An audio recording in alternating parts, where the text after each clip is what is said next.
Nang po minsan merong isang kwento tungkol sa isang lalaki na lumapit sa isang pare. At sabi niya, Father, pwede niyo po ba akong tulungan? Dahil napakarami ko pong problema. Parang sa lahat ng aspeto ng aking buhay, meron po ako suliranin. Hindi po kami magkasundo ng asawa ko, hindi ako kinakausap ng aking mga kapatid. Hindi ko po nakakatrabaho ng mabuti yung aking mga kasama sa opisina. Marami po akong pinagkakautangan. Pagkatapos ngayon, nalaman ko may sakit pa ako. Parang gusto ko na po magpakamatay, Father, sabi po nitong lalaki. Ano pong magandang gawin? Ito pong pare, sinabihan siya, sige, bibigyan kita ng payo. Kaya lang, bago yon, tulungan mo muna ako. Ano pong kailangan kong gawin? Sabi po ng lalaki. Ito kasing nag-aalaga ng mga kambing ko, nagbakasyon. Meron ako mga 100 na kambing. Mamayang gabi, gusto ko bantayan mo lang sila at siguraduhin mo na lahat ng aking mga kambing ay makakatulog. Basta't paupuin mo lang, siguraduhin mo na nakapikit, natutulog yung aking mga kambing. Magagawa mo ba yon? Opo, sabi naman po ng lalaki. Kaya pumunta po yung lalaki doon sa mga kambing at siya po ay nanatili, inaalagaan yung mga kambing. Kinabukasan, pinuntahan po siya ng pare, kinumusta siya. Oh, anong nangyari? Sabi po ng pare sa kanya. Ito pong tao, nagrereklamo. Sabi niya, Father, di po ako nakatulog. Ang sakit-sakit po ng ulo ko. Bakit? Anong nangyari? Kasi po, pag merong mga mangilan-ngilan na kambing na nakatulog, meron naman po mga iba magigising, umaalis. Hahabulin ko po, papatulogin ko yung mga kambing na yon. Pero pag nakatulog sila, yung iba na naman magigising, maglalaro, may kumakain. Talagang gulong-gulo po ako, hindi ko po sila lahat napatulog. Ito pong pare, ngumingiti. At sabi niya, yan yung gusto kong ituro sa iyo. Tandaan mo ito, walang tao ang walang problema. Habang buhay tayo, siguradong meron tayong problema.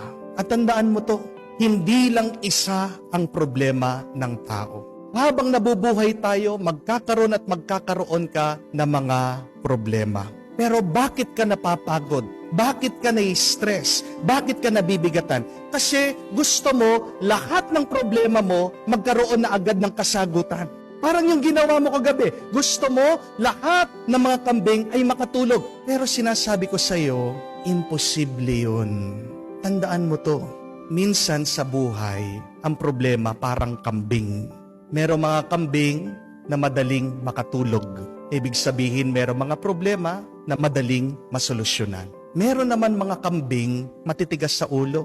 Ibig sabihin, merong mga problema mahirap sagutin. Merong mga kambing na pag sinabihan mo, agad-agad susunod sa iyo. Ibig sabihin, merong mga problema na pag binigyan mo ng oras at panahon, agad-agad matatapos ito. Pero meron din mga kambing na wala kang magagawa kung hindi hayaan mo lang sila. Merong mga problema sa buhay na magkakaroon lang na solusyon kung papabayaan mo lang sila. Tandaan mo ito. Kung gusto mong mabigyan ng kasagutan ng mga problema mo, isa-isahin mo lang. At yung hindi mo kaya, kailangan mong ipaubaya sa mabuting pastol. Sino yon? Yun ang Diyos. Hindi po ba yan din ang paanyaya ng ating Panginoon sa atin? Sa ating nabasang Ebanghelyo. Pag tayo'y napapagod na, pag gusto na nating sumuko, nabibigatan sa buhay, anong kailangan nating gawin? Lumapit lang tayo sa Kanya, ang ating mabuting pastol. At ano po ang ibibigay ng ating Panginoon sa atin? Hindi daw niya aalisin ang problema. Bibigyan ka lang niya ng kapahingahan.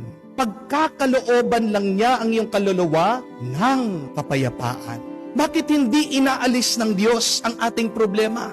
Kasi tandaan niyo po ito, mga kapatid. The purpose of your life can be seen in your problems. Alisin mo ang problema, walang kahulugan ang buhay mo. Bakit ang tawag natin sa meaning kahulugan? Diyan mo hinuhulog ang iyong oras, ang iyong lakas, ang iyong buhay. Ano po ang inyong mga problema? Di ba ang inyong trabaho? Di ba ang inyong pamilya? Di ba ang inyong kalusugan, pangangatawan? Alisin mo ang problema mo sa iyong pamilya. Wala kang pamilya, di po ba? Alisin mo ang problema mo sa iyong trabaho. Wala kang trabaho. Alisin mo ang problema mo sa iyong pangangatawan. Wala kang katawan. Tandaan niyo po yan. Kung ano ang problema mo, yan ang kahulugan ng buhay mo.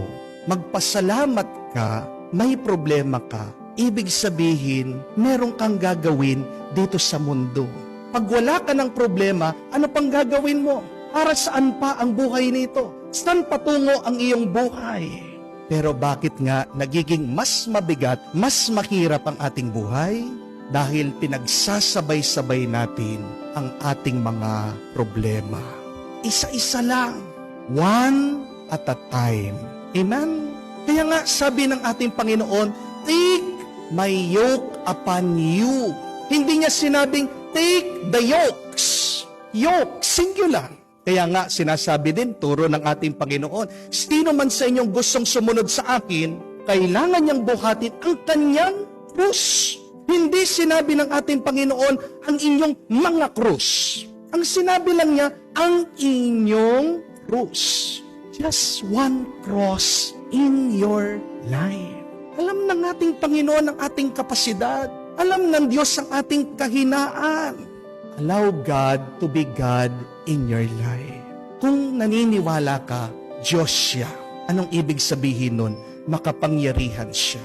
At kung naniniwala ka sa Diyos, malakas siya.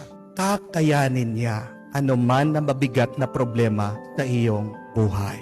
Allow God to do the heavy lifting in your life. Dahil pag pinilit mong buhatin yung hindi mo namang kaya, ano mangyayari sa'yo? Masasaktan ka, magkakasakit ka, at baka ikamatay mo pa. Leave to God what you cannot carry and just carry what you can.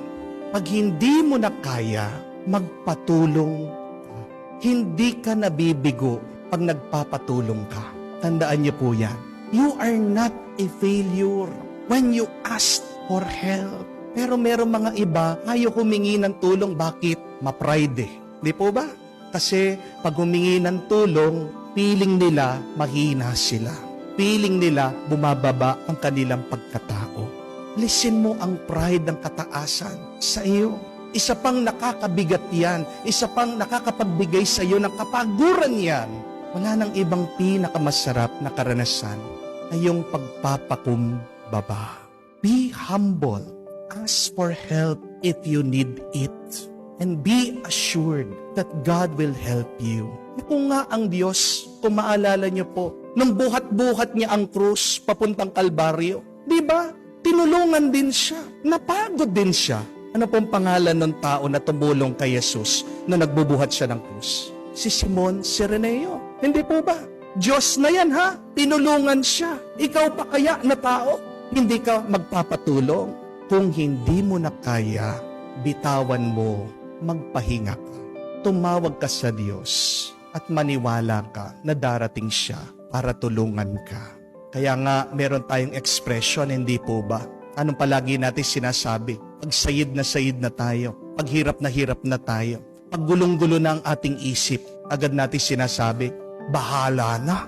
Hindi po ba? Anong ibig sabihin ng bahala na? Bathala na. Parang pinapaubaya mo sa Diyos, Lord, ikaw nang bahala.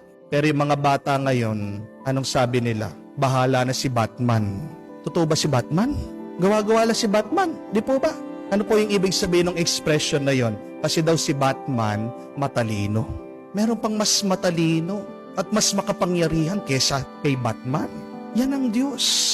Pero sana, pag sinasabi mo, yung mga salitang iyon, bahala na ang Diyos. Alisin mo na yung iyong pag-aalala. Alisin mo na ang iyong pangamba. Alam niyo po, marami sa atin nagkakasala. Bakit? Kasi palagi nating sinasabi, naniniwala ako sa Diyos, nagtitiwala ako sa Diyos, pero palagi naman silang natatakot. You are sinning when you say you believe in God and yet you are still afraid. You're still anxious in life. Pag sinabi mo sanang bahala ng Diyos, naniniwala ka sa Diyos, nagtitiwala ka sa Diyos, sana sa iyong puso't damdamin, tahimik na, payapa ka na, nakakapagbigay na sa iyo yan ng kapahingahan. nung po minsan merong lumapit sa akin. Sabi, Father, pabalik ba